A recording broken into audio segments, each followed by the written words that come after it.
ई गुरुकुल ज्ञान के सभी दर्शकों का आज की हमारी इस वीडियो में हार्दिक स्वागत है। आज की इस वीडियो में हम आपको एसए 2 की परीक्षाओं को ध्यान में रखते हुए 8वीं कक्षा के संस्कृत विषय का सत्र 2020-21 में हुई एसए 2 की परीक्षाओं का प्रश्न पत्र हल करके आपके लिए लेकर आए हैं। तो चलिए वीडियो को आरंभ करते हैं और ये देखते हैं कि हमें अपनी एसए 2 की परीक्षाओं के लिए किस प्रकार की तैयारी करनी है और प्रश्न पत्र हमें किस प्रकार से आएगा।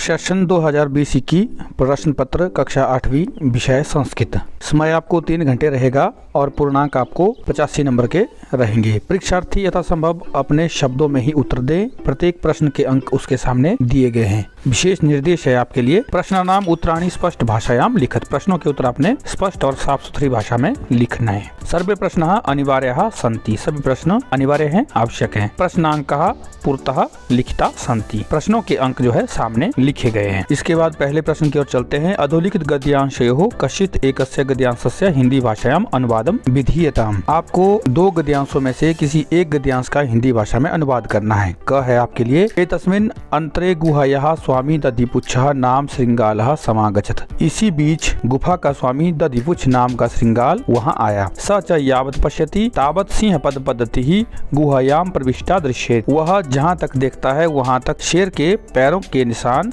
गुफा में प्रवेश होते दिखाई देते हैं। न च बहिरागतः, बाहर आते हुए नहीं। श्रृंगालः अचिन्त्यत्, श्रृंगाल सियार सोचने लगा। अहो विनष्टो अस्मि, अरे मैं मारा गया। नूनम अस्मिन् बिले सिंह अस्तीति तर्कयामि, निश्चित ही इस बिल में शेर है, ऐसा वह मन में तर्क वितर्क करने लगा। तत् किम करवाणि, अब क्या करें, अब मुझे क्या करना चाहिए। एवं विचिन्त्य दूरस्थः एवं कर्तुम आरब्ध भोबिल भोबिल, ऐसा विचार करके दूर से ही वह आवाज लगाना शुरू करता है। भोबिल भोबिल अरे बिल किम न स्मरसिम, क्या तुम्हें याद नहीं है। यन्मया त्वया सह समयः कृतो अस्ति यत् यदा अहम बाह्यतः तथा प्रत्यागमिष्यामि तदा त्वं माम आकारिष्यामि। क्या तुम्हें याद नहीं है कि मैंने तुम्हारे साथ एक शर्त रखी थी कि जब भी मैं कभी बाहर से लौट करके आऊंगा तो तुम मुझे पुकारोगे। एक था। अख भाग है। प्रेमली अवदत् अधुना चुल्याम काष्ठानि प्रज्वाल्य। प्रेमली बोली, अब चूल्हे में लकड़ियां जलाओ। प्रेमलः काष्ठानि प्रज्वाल्य अपृच्छत्, प्रेमल लकड़ियां जलाकर पूछता है। अग्रे किम करवाणी, आगे क्या करना है। प्रेमली अकथ्यत, प्रेमली बोली, यावत् चूली सम्यक न ज्वलती तावत् फुत्कुरु, जब तक चूल्हा ठीक से नहीं जल जाता तब तक फूंक मारो। प्रेमलेन चूली सम्यक प्रज्वालिता, प्रेमल ने चूल्हे को ठीक से जला दिया। अथ च अपृच्छत् अधुना, इसके बाद वह पूछता है अब किम करवाणी, अब क्या करूं। प्रेमली अवदत्, प्रेमली बोली, घटात हंड्याम जलम पूर्य, घड़े से हांडी में जल भरो। ततः हांडीम चूल्याम ऊपरी स्थाप्य, उसके बाद हांडी को चूल्हे के ऊपर स्थापित कर दो। तो इस प्रकार से आपने इन 2 ऊपर दिए हुए गद्यांशों में से किसी एक गद्यांश को हिंदी भाषा में इस प्रकार से सरल करना है, उसका सरलार्थ करना है। प्रश्न नंबर 2 है। अधोलिखितेषु श्लोकेषु द्वयोः श्लोकयोः हिंदी भाषायाम अनुवादम क्रियन्ताम। नीचे दिए गए श्लोकों में से 2 श्लोकों को आपने हिंदी भाषा में अनुवाद करना है। क है। साहित्य संगीत कला विहीनः साक्षात् पशु पुच्छ विषाणहीनः तृणम न खादनपि जीवमानः तद्भाग ध्येयम् परम पशुनाम। साहित्य संगीत और अन्य प्रकार की कलाओं से हीन व्यक्ति साक्षात पशु के समान होता है। कैसा पशु। पुच्छ विषाणहीना, पूंछ और सींग इत्यादि से रहित पशु के समान ही होता है। तृणम न खादनपि जीवमानः, वह तिनका नहीं खाता है फिर भी जीवित रहता है। तद्भाग ध्येयम् परम पशुनाम, उसका तिनका ना खाना पशुओं का परम सौभाग्य है। और इसका ख होगा। तनुः कूपो महालंबस तले तस्यास्ति पानीयम कृशन्त्या मे घटम रज्ज्वा करे अप्यास्ते महास्फोटा। तनु कूपो महालंबस तले तस्यास्ति पानीयम, कुआं कैसा है, बहुत गहरा है, उसके तल में पानी है। और कृशन्त्या में घटम रज्ज्वा करे, और रस्सी को खींचते हुए मेरे हाथ पर क्या हो गया है, अप्यास्ते महास्फोटः, फफोला हो गया है। घ है। वृक्षाग्रवासी न च पक्षीराजः त्रिनेत्रधारी न च शूलपाणिः त्वग्वस्त्रधारी न च सिद्धयोगी जलम च विभिन्न घटो न मेघा। वृक्ष के आगे रहता हूँ, चोटी पर रहता हूँ, पर पक्षी राज नहीं हूँ, गरुड़ नहीं हूँ। त्रिनेत्रधारी 3 आंखों वाला हूँ, परंतु शूलपाणी अर्थात शिव नहीं हूँ। त्वग वस्त्रधारी त्वचा ही जिसके वस्त्र है ऐसा हूँ, परंतु सिद्ध योगी नहीं हूँ, योगी पुरुष नहीं हूँ। जलम च विभिन्न घटो न मेघा, जल से भरा हुआ हूँ परंतु ना ही घड़ा हूँ ना बादल हूँ। तो बताओ मैं कौन हूँ। तो आपने इन 4 श्लोकों में से केवल मात्र 2 श्लोकों को हिंदी भाषा में अनुवाद करके लिखना है। इसके बाद तीसरा प्रश्न है, अधोलिखितम अनुच्छेदम पठित्वा निर्दिष्टः प्रश्नानाम उत्तराणि संस्कृत भाषायाम दीयताम। नीचे आपको एक अनुच्छेद दिया गया है, इसको पढ़ करके आपने नीचे दिए गए प्रश्नों के उत्तर संस्कृत भाषा में लिखने हैं, देने हैं। आसीत कश्चित् चंचलो नाम व्याधः पक्षी मृगादि नाम ग्रहणेन सह सुयाम जीविकाम निर्वाहयति स्म। कोई चंचल नाम का एक शिकारी था, पक्षी और पशुओं को मार करके वह अपनी आजीविका चलाया करता था। एकदा सह वने जालम विस्तीर्य गृहम आगतवान, एक बार वह वन में जाल बिछा करके घर लौट आया। अन्यस्मिन् दिवसे प्रातः काले यदा चंचलः वनं गतवान तदा सदृष्टवान यत् तेन विस्तारिते जाले दुर्भाग्यात् एकः व्याघ्रः बद्धः आसीत्। अगले दिन प्रातः काल में जब वह चंचल वन को गया तो उसने देखा कि उसके द्वारा बिछाए गए जाल में दुर्भाग्य से एक बाघ फंस गया है। ये तो थी इस अनुच्छेद की हिंदी। आपने इसकी हिंदी नहीं करनी है, प्रश्नों के उत्तर आपने यहाँ से छांट करके लिखने हैं। जैसे पहला प्रश्न है, व्याधस्य नाम किम आसीत, शिकारी का क्या नाम था। तो ऊपर देखेंगे आप तो इसका नाम क्या था, चंचल। तो आप लिखेंगे उत्तर व्याधस्य नाम चंचलः आसीत। ख है, चंचलः व्याघ्रम कुत्र दृष्टवान, चंचल ने बाघ को कहाँ देखा। तो कहाँ देखा उसने उसे जाल में फंसा हुआ देखा। तो इसका उत्तर होगा चंचलः व्याघ्रम जाले बद्ध दृष्टवान। ग है, बने विस्तारते जाले कह बद्ध आसीत, वन में बिछाए हुए जाल में कौन बंध गया था। तो इसका उत्तर होगा बने विस्तारते जाले व्याघ्रः बद्ध आसीत। घ है, कश्चित् शब्द का अर्थ लिखो।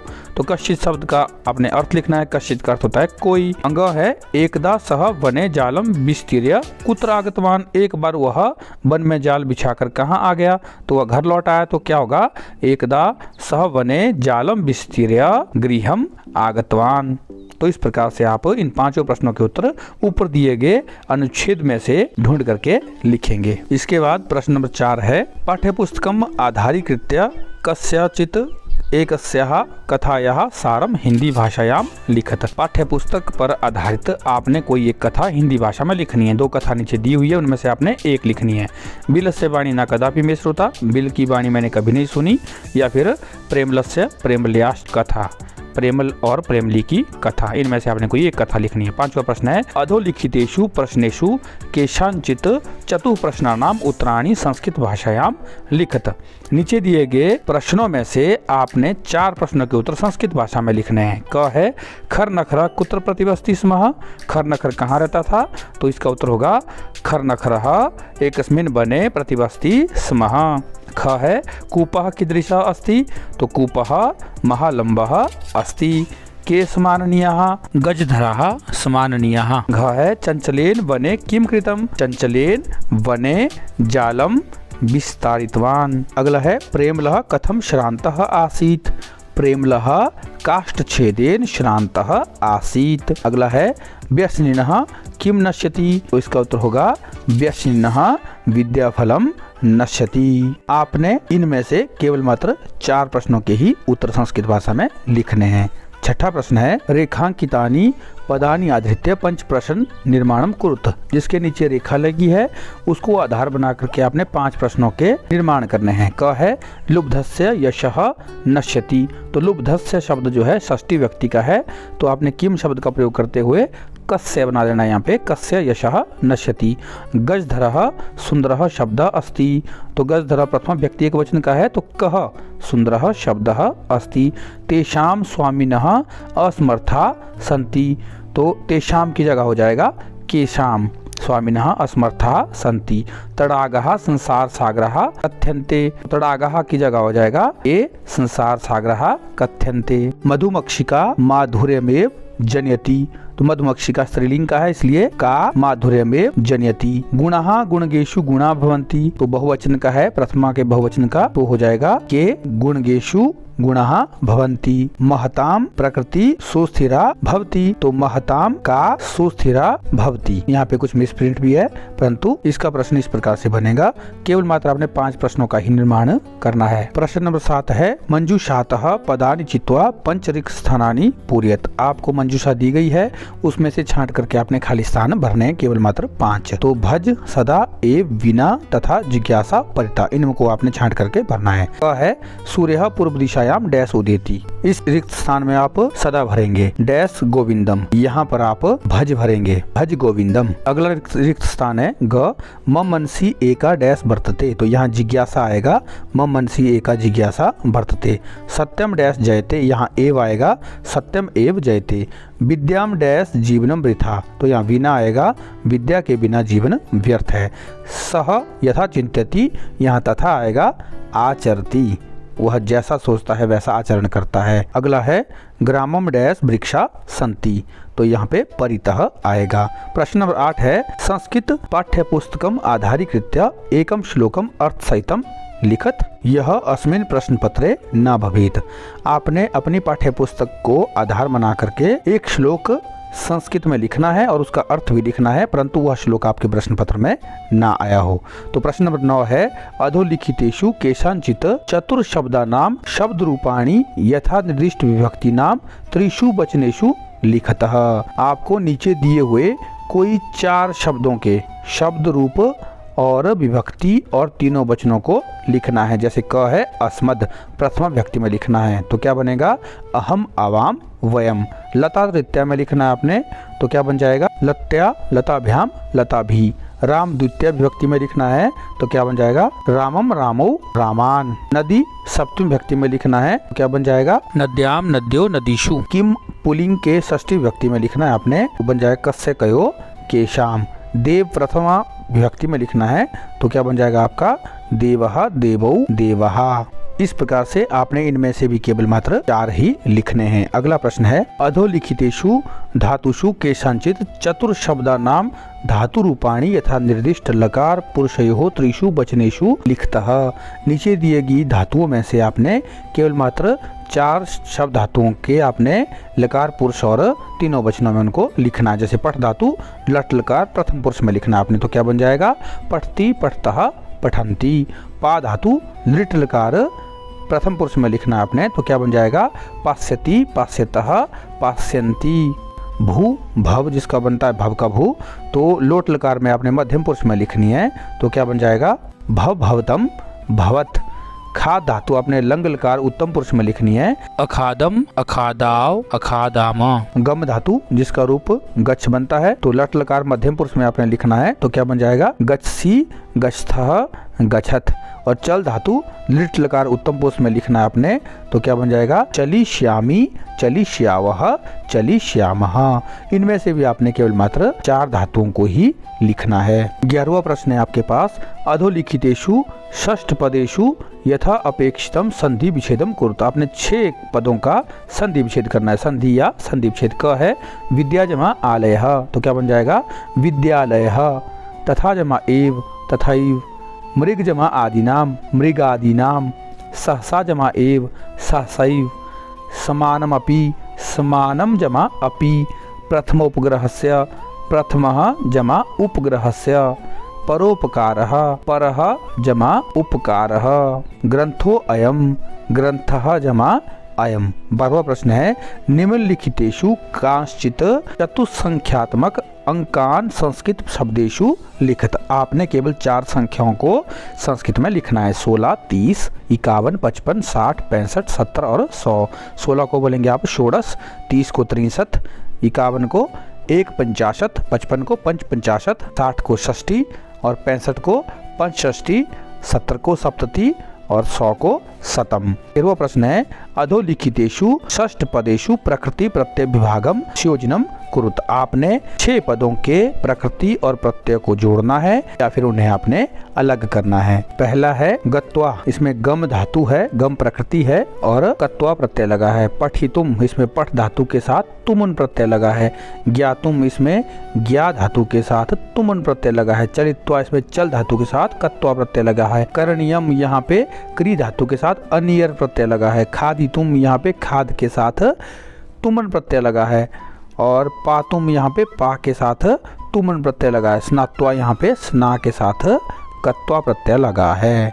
इस प्रकार से आपने इनको लिख लेना है, प्रकृति और प्रत्यय को अलग करके या जोड़ करके। प्रश्न नंबर 14 है आपके पास, अधोलिखित चतुः पदानाम विपरीतार्थक पदानि योज्यत। आपने उल्टे शब्दों को जोड़ना है। क है इसका पुरतः, सामने है आपके पास विरक्ति ही। इसके बाद ख है स्वकीयम, सामने है आगमनम। भीति ही पृष्ठतः, अनुरक्ति परकीयम, गमनम साहसः, परकीयम स्वकीयम। तो इनको आपने ठीक ठीक से जोड़ना है। तो क आपके पास पुरतः था, इसके साथ पृष्ठतः। ख है स्वकीयम, तो इसके साथ परकीयम। ग है भीति ही, इसका साहसः। घ है अनुरक्ति, इसका विरक्ति बनेगा। यहाँ पे 2 बार परकीयम आ गया है। गमनम, इसका आगमनम। परकीयम, इसका स्वकीयम। तो इस तरह से आपने इसको ठीक से जोड़ देना है। इसके बाद 15वां प्रश्न है आपके पास, अधोलिखितेषु उदाहरणानुसारम चतुः पदानाम पद परिचयम ददत। पदानी लिंग विभक्ति यथा, जैसे रात्रिम स्त्रीलिंग है, स्त्रीलिंगम और द्वितीय विभक्ति है। वैसे ही गृहे, यह नपुंसकलिंग है और सप्तमी विभक्ति है। सर्वान में पुल्लिंग शब्द रूप है और द्वितीय विभक्ति का बहुवचन है। बेगई, यहाँ पे पुल्लिंग है और तृतीय विभक्ति का बहुवचन। कोलाहलहा, यहाँ पर पुल्लिंग है और प्रथमा का बहुवचन। तले, यहाँ पे नपुंसकलिंग है और यह सप्तमी का एक वचन। रज्वा, यह स्त्रीलिंग है और प्रथमा का एक वचन। 16वां प्रश्न है, चतु उपयुक्त कथनानाम समक्षम आम, अनुपयुक्त कथनानाम समक्षम न इति लिखत। तो आपने जो कथन सही होगा उसके सामने आम और जो गलत होगा उसके सामने न लिखना है। केवल आपने 4 ऐसे कथनों को जोड़ना है, लिखना है। यथा उदाहरण दिया है, सिंह करिणाम कुलम हंति। आम, कात्रो युद्धे युध्यते। न कस्तूरी मृगात जायते। आम, मृगात सिंह पलायते। न कंसः जघान कृष्णम। न तक्रम शक्रस्य दुर्लभम। न जयंतः कृष्णस्य पुत्रः न। तो इस प्रकार से आपने आम और न इनके सामने लिखना है, जो ठीक होगा और जो गलत होगा। अगला प्रश्न है, इसका ख भाग है, चतुः विशेषणैः सह विशेष्यानि उचित मेलनम कुरुत। विशेषण और विशेषों को आपने ठीक ठीक से मिलाना है। एक तरफ को आपको विशेष्य पद दिए हैं और एक तरफ को आपको विशेषण दिया, जैसे अयम, फिर सामने है संस्कृति, फिर है संस्कृति विशिष्टायाम, फिर इतिहासे महत्वधायिनी प्रदेशः प्राचीने समवायः एकः भारत भूमौ। इनको आपने ठीक से जोड़ना है। तो क्या हो जाएगा, पहला अयम प्रदेशः संस्कृत विशिष्टायाम भारत भूमौ महत्वधायिनी संस्कृति प्राचीने इतिहासे एकः समवायः। इस तरह से आपने इसको ठीक से इनका मेलन कर देना है। ग है इसका भाग, चतुः पदानाम हिंदी भाषायाम अर्थम लिखत। 4 पदों के आपने हिंदी भाषा में अर्थ लिखने हैं, जैसे पिशुनस्य, चुगलखोर का, जरा बुढ़ापा, गिरी शिखरे पर्वत की चोटी पर, व्याध शिकारी, स्नात्वा स्नान करके, जलवाहिनी जल ले जाने वाली। अगला है घ भाग, चतुः समानार्थक पदानि मेलियत। 4 आपने समानार्थक पदों को मिलाना है, जैसे सलीलम सामने कुंभ, गृहम शिशुम, ध्रुतम जलम, घटा शीघ्रम, बालम भवनम। इनको ठीक करिए। सलीलम क्या हो जाएगा, जलम, गृहम भवनम, ध्रुतम शीघ्रम, घटः कुंभ, बालम शिशुम। अंग है निम्नलिखितेषु लकार परिवर्तनम कुरुत। जो आपको बताया गया है उस लकार में आपने बदलना है। क है बालकः पठति, इसको लिट लकार में बदलिए तो क्या हो जाएगा, बालकः पठिष्यति। अहम हसानी, इसको लट लकार में बदलना है, अहम हसानी। लट लकार में बदलना है इसको, अहम हसामी। सीता खादती, लंग लकार में बदलना है इसको, सीता अखादत। सह अवदत, लट लकार में बदल दो उसको, सह बदती। मयूरः नृत्यति, लोट लकार में बदल दो उसको, मयूरः नृत्यतु। राधा चलती, लंग लकार में बदल दीजिए इसको, राधा अचलत। इस प्रकार से आपने इनको ठीक से लकार परिवर्तन कर देना है। प्रश्न नंबर 17 है, अधोलिखितेषु तद्भव पदेषु षड पदानाम तत्सम पदानि लिखित। अर्थात आपको हिंदी के शब्दों को संस्कृत में बदलना है। कड़वा, टुकः, ऊंच, उच्छः, लोभी, लुब्धः, मधुमक्खी, मधुमक्षिका, तिनका, तृणम, आज, अद्य, वांस, वंश, संगठनम, संघटनम। प्रकार से आपने इनको तत्सम पद में लिखना है। 18वां प्रश्न है अधोलिखितेषु चतुः पदेषु उपसर्ग चित्वा पृथक कुरुत। नीचे दिए गए पदों में से आपने 4 पदों को चुन करके उपसर्ग को अलग करके लिखना है। अप गमिष्यति, क्या हो जाएगा? अप गमिष्यति। अवतार्यत, अव जमा तार्य। प्रहारः, प्र जमा हारः। पराजयः, परा जमा जयः। प्रज्वाल्यः, प्र जमा ज्वाल्य। उपहारः, उप जमा हारः। इस प्रकार से आपने केवल मात्र 4 लिखने हैं। 19वां प्रश्न है निर्देशानुसारम उत्तरत। निर्देश के अनुसार आपने उत्तर देना है। क है अहम इति शब्दस्य कः अर्थः। अहम इस शब्द का क्या अर्थ है? तुम, मैं, वह, तू। तो इसका अर्थ होगा मैं। ख है बदति इत्यत्र कः लकारः। बदती, इसमें कौन सा लकार है? लोट लकार, लट लकार, लंग लकार, लिट लकार। तो इसमें कौन सा लकार है? लट लकार।